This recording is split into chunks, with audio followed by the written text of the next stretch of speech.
Assalamualaikum warahmatullahi wabarakatuh.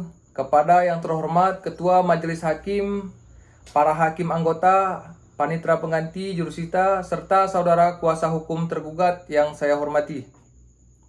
Perkenalkan, saya Julpan Fitra, Sarjana Hukum, dalam simulasi ini sebagai mahasiswa dari Universitas Terbuka yang bertindak sebagai kuasa hukum penggugat Tuan Budi, beralamat Jalan Culan Raya, Jawa Barat, pekerjaan wira swasta, berdasarkan surat kuasa khusus pertanggal 25 Januari 2023 disebut sebagai penggugat, melawan Tuan Budi beralamat Jalan Anggrek Raya, Jawa Barat, pekerjaan PNS disebut sebagai tergugat.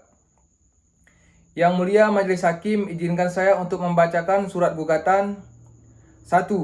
Bahwa pada tanggal 15 Januari 2023, penggugat dan tergugat telah mengadakan perjanjian jual beli sebidang tanah seluas 1000 meter persegi yang terletak di Kecamatan Cirarua, Bogor. 2. Bahwa berdasarkan perjanjian tersebut, harga tanah disepakati sebesar 1 miliar rupiah dengan pembayaran dilakukan dalam 2 tahap. Tahap pertama sebesar 300 juta rupiah dibayar oleh tergugat pada saat penandatanganan, dan tahap kedua sebesar 700 juta rupiah harus dibayar paling lambat 3 bulan setelah penandatanganan perjanjian. 3. Bahwa pembayaran tahap pertama telah dilaksanakan oleh tergugat, namun pembayaran tahap kedua tidak pernah dilakukan hingga 6 bulan setelah perjanjian.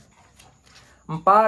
Bahwa penggugat telah berusaha melakukan upaya penyelesaian secara kekeluargaan dengan mengirimkan 2 kali surat teguran samosi kepada tergugat, namun tidak mendapat respon dan pembayaran tetap tidak dilakukan. 5. Bahwa tergugat beralasan belum mendapatkan pinjaman dari bank dan meminta waktu tambahan, namun hal tersebut tidak menghilangkan kewajiban hukum tergugat untuk melunasi pembayaran. 6. Bahwa akibat wan prestasi tersebut, penggugat mengalami kerugian karena tanah yang diperjanjikan sudah tidak bisa dijual kepada pihak lain. Petitum kami: 1. Menerima dan mengabulkan gugatan penggugat untuk seluruhnya. 2. Menyatakan bahwa tergugat telah melakukan wan prestasi atas perjanjian jual beli tanah tanggal 15 Januari 2023. 3. Menghukum tergugat untuk membayar sisa pembayaran sebesar 700 juta rupiah.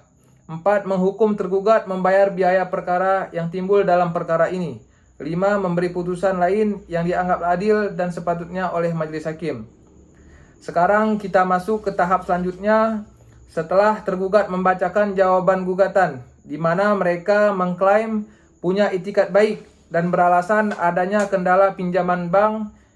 Kini giliran kami untuk menyampaikan replik atau tanggapan atas jawaban tersebut.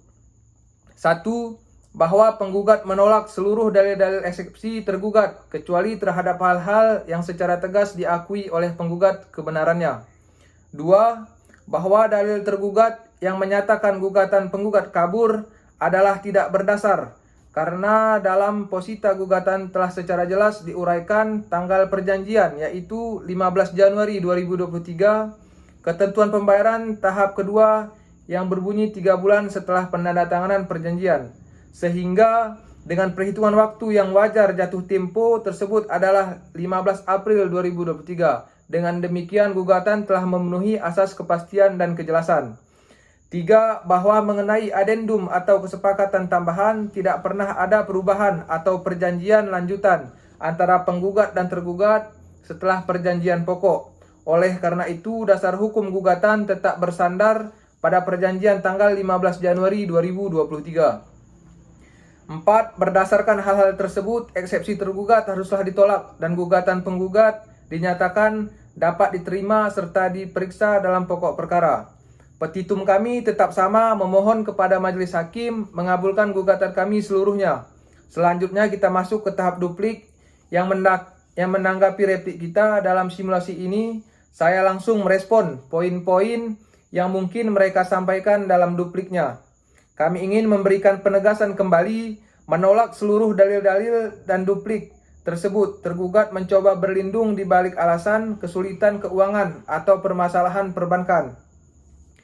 Kemudian tibalah saatnya yang krusial, yaitu tahap pembuktian. Di sini kata-kata saya tidak cukup, kita harus menyertakan bukti-bukti yang kuat. Berikut adalah daftar bukti surat yang kami ajukan yang kami beri tanda.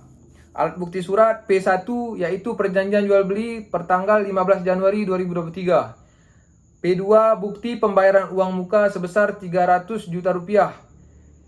Bukti P3 teguran samosi pertama. P4 teguran samosi kedua, dan P5 dokumen kepemilikan tanah. Kemudian alat bukti saksi yaitu saksi 1 Hendra Saputra beralamat di Jalan Merpati, Cibonong, Kabupaten Bogor. Saksi ini yang hadir pada saat penandatanganan perjanjian jual beli tanah pada tanggal 15 Januari 2023 yang melihat langsung kedua pihak menandatangani perjanjian dan mengetahui uraian pembayaran yang disepakati. Saksi kedua yaitu Rina Marlina yang beralamat di Jalan Anggrek, Kabupaten Bogor. Pekerjaan wira swasta. Saksi ini yang mengetahui dan berada di lokasi pada saat Tuan Budi menyerahkan pembayaran uang muka sebesar 300 juta rupiah kepada Tuan Andi pada hari penandatanganan perjanjian. Akhirnya kita sampai kepada tahap akhir yaitu kesimpulan. Berdasarkan fakta-fakta persidangan dan bukti-bukti yang telah kami lakukan, terbukti secara sah dan meyakinkan bahwa 1. Telah ada perjanjian yang sah yang mengikat antara penggugat dan tergugat. 2. Tergugat telah melakukan wan prestasi dengan tidak melunasi sisa pembayaran sebesar 700 juta rupiah per tanggal yang telah disepakati. Ketiga, seluruh alasan yang dikemukakan tergugat termasuk alasan pinjaman bank tidak berdasar secara hukum dan tidak dapat menghapuskan kewajibannya. 4. Akibat wan prestasi tersebut, penggugat menderita kerugian yang terdiri dari sisa pembayaran pokok sebesar 700 juta rupiah. Oleh karena itu, dalam kesimpulan ini, kami memohon kepada majelis hakim mengabulkan gugatan kami seluruhnya dan menghukum tergugat untuk membayar biaya perkara yang timbul. Menyatakan putusan ini dilaksanakan terlebih dahulu meskipun ada upaya hukum banding atau kasasi dan membebankan seluruhnya biaya kepada tergugat. Demikian surat kesimpulan ini dibuat untuk digunakan sebagaimana mestinya dasar pertimbangan dalam proses penyelesaian persengketa hukum terkait perjanjian jual beli tanah antara penggugat dan tergugat, dan atas diterimanya kesimpulan ini kami ucapkan terima kasih. Berakhirlah simulasi kita pada saat ini. Izin dari kami. Assalamualaikum warahmatullahi wabarakatuh.